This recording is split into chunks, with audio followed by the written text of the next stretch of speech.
YouTube channel में आप सभी का स्वागत है। आज कक्षा 6 की गणित में प्रश्नावली 3.6 के प्रश्न हल कराऊंगा। इस प्रश्नावली में मौसम ज्ञात करने की विधियां बताई जाएंगी। ध्यानपूर्वक वीडियो को देखिएगा, बहुत ही महत्वपूर्ण प्रश्न है आपके लिए। मौसम हो गया, लौसम हो गया, महत्तम समावर्तक और लघुत्तम समावर्तक यह आने चाहिए सभी बच्चों को। इसमें 2-3 प्रकार से हम मौसम निकाल सकते हैं। ये विधियाँ मैं आपको बताऊंगा। पहले प्रश्न में मैं तीन विधियाँ बताऊंगा, उसके पश्चात एक विधि का प्रयोग करते हुए दिए गए सभी खंड हल करूंगा। ध्यानपूर्वक देखिएगा। तो जैसा कि पहला है 1848। तो लिखा जाएगा हल। साफ सुथरे ढंग से स्वच्छता से कार्य करें। हल में 18 और 48। ठीक। तो एक विधि तो है गुणनखंड, अभाज्य गुणनखंड, 2 गुणा 3 गुणा 3। इसमें हमने क्या किया, 18 के अभाज्य गुणनखंड कर लिए, फिर 48 के कर लेंगे। 2 गुणा 2 गुणा 2 गुणा 2 गुणा 3। 2 दूना 4 दूना 8 दूना 16, 3 48। ठीक है। 2 दूना 2 3 6 3 18। अब हम मौसम निकाल लेंगे। मौसम ये जो गुणनखंड है दोनों में आने चाहिए। ये देखिए, वही उसी को हम लेंगे मौसम के लिए। 2 गुणा 3 बराबर 6। इस प्रकार से एक विधि तो ये हुई। ठीक। ए का पहला विधि। दूसरी विधि 18 और 48। ठीक। ध्यान दीजिएगा, ऐसी संख्या ढूंढेंगे जिसका भाग दोनों में चला जाए। 2 है, 9 और 24। फिर 2 का तो इसमें जाएगा लेकिन 9 में नहीं जाएगा। 3 का 9 में जाएगा इस और 24 में भी जाएगा, तो 3 ले गया। 3 तिया 9, 3 अट्ठे 24। अब ऐसी कोई भी संख्या नहीं है जिसका भाग दोनों में एक ही संख्या से दोनों में चला जाए, तो इसको छोड़ देते हैं। अब छोड़ करके हम ले देंगे, इसलिए मौसम कितना हो गया, 2 गुणा 3 बराबर 6। दूसरी विधि का आंसर है। अब तीसरी विधि है भाग विधि। भाग विधि में 18 और 48 है जैसे, तो छोटी संख्या का भाग बड़ी संख्या में दिया जाता है। बहुत ही इंपॉर्टेंट है, देखिएगा। 18 तिया 54, 18 दूना 36, तिया 54 हो जाता है। ये 48 है 2 बार। 36, 8 में से 6 गया 2, घटा 4 में से 1। फिर 12 का भाग ये 18 में दे देंगे। ठीक है। ध्यानपूर्वक देखिएगा। एक बार गया 12, फिर 6 और ये 12 यहाँ रख देंगे। 6 दूना 12। अब ये 6 से 12 में पूरी बार भाग चला गया, अतः मौसम, इसलिए मौसम बराबर 6। तो बच्चों, मैंने पहले प्रश्न को 3 विधियों द्वारा आपको बता दिया है। अब मैं गुणनखंड विधि, जो अभाज्य गुणनखंड द्वारा अन्य खंड कराऊंगा। ध्यानपूर्वक देखिए। अगला खंड बी खंड है 30 और 42। ये देखिए 42 है।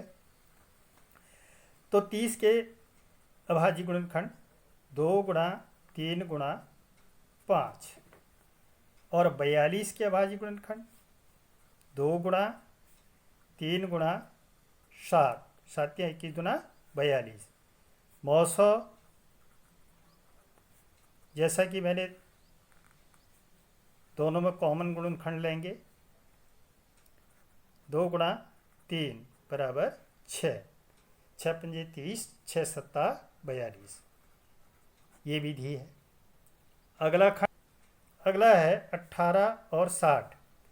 तो 18 के खंड कर लेंगे, 2 गुणा 3 गुणा 3, 3 3 9 गुणा 18, और 60 के करेंगे 2 गुणा 2, ठीक है, गुणा 3 गुणा 5, 2 दुना 4 3 12 पंजे 60। मौसौ सरल हो गया, 2 गुणा 3 बराबर 6, 6 3 18 और 6.60। ये मौसौ हो गया। ठीक, किसका? 18 और 60 का मौसौ 6 हो गया, यानी 6 हो गया। अब अगला खंड, अगला है 27 63। 27 के खंड कर लेंगे, 3 तिया 9 तिया 27, फिर 63 के कर देंगे, ठीक है, 3 तिया 9 सत्ता 63। अब मौसौ निकाल देंगे, मौसौ 3 और 3, 3 गुणा 3 बराबर 9। ठीक है, तो 27 और 63 की मौसौ हो गया 9। अब 3 अंकों वाला ले लेता हूँ। अभी तक तो मैंने 2 ही अंक लिए, 27 63, 18 60, ठीक है, 18 60। अब मैं 3 अंकों वाला एक बता देता हूँ, बाकी आप स्वयं करेंगे।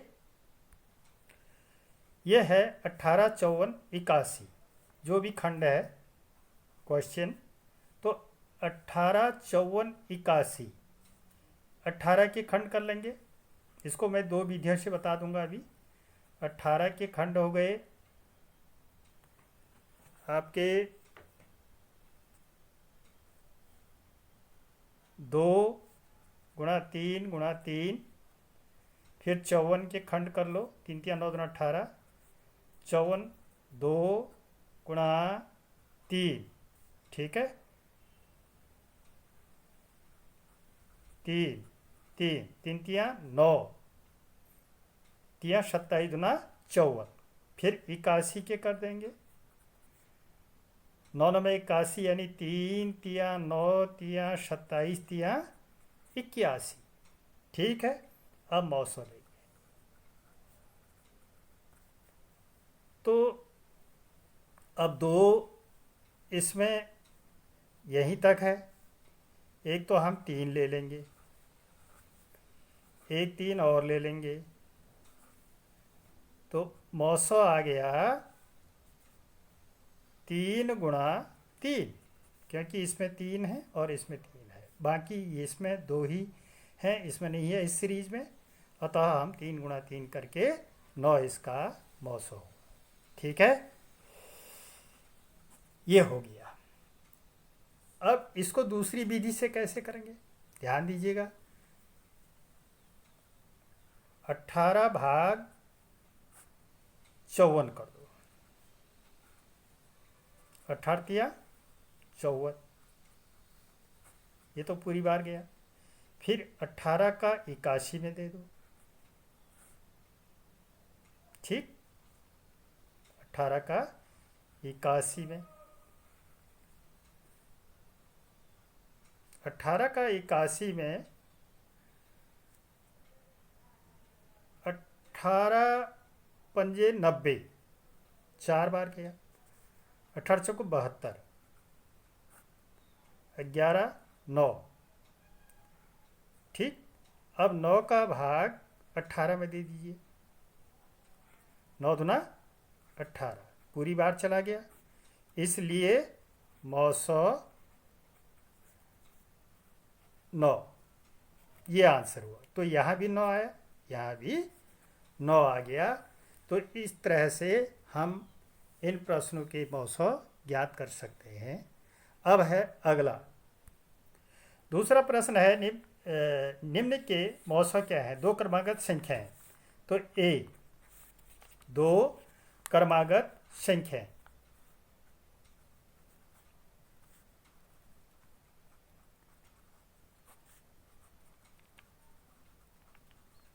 अब दो क्रमागत संख्याएं कोई भी हम लिख सकते हैं, 25 और 26। अब इनका मौसो ले लेंगे। पहले तो 25 का ले लीजिए, 1 गुणा 5 फैक्टर हो गए इसके। फिर 26 के फैक्टर कर दीजिए, 1 गुणा 2 गुणा 13, 13×26, मौसो बराबर 1। ये तो हमेशा दो क्रमागत संख्याओं का मौसो 1 होता है। एक तो नियम ये हो गया। फिर दो क्रमागत सम संख्याओं का मौसो, दो क्रमागत सम संख्याओं का मौसो। अब संख्याएं क्या हो गई, दो सम 24 26 कर दीजिए। माना ये संख्याएं हमारे पास, तो 24 के गुणनखंड कर दो, 2 दूना 4, ठीक है, दूना 8, तिया 24। फिर 26 के कर दो, 2 गुणा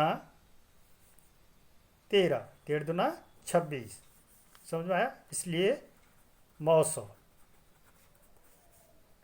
2। तो हमेशा दो क्रमागत सम संख्याओं का मौसो 2 होता है। अब है विषम संख्याओं का मौसो। सी दो क्रमागत विषम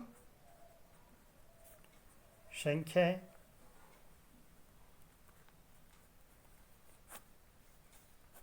विषम संख्याएं 21 23 ये विषम हो गई, या 25 27 कर दो, ठीक है, कोई भी ले लें। तो 21 के खंड कर लो, 1 गुणा 3 गुणा 7। फिर 23 के कर दो, 1 गुणा 23, 23 अभाज्य है, तो इसलिए मौसो 1। अतः दो क्रमागत विषम संख्याओं का मौसो भी 1 होता है। तो बच्चों, इन प्रश्नों को इस प्रकार से हल किया जाता है। मैंने 2-3 प्रकार से मौसो ज्ञात करने की विधियां बता दी हैं। आप भी स्वयं संख्याएं लेकर के उनके मौसो ज्ञात कर सकते हैं। और वीडियो अच्छी लगे तो लाइक कर दीजिएगा।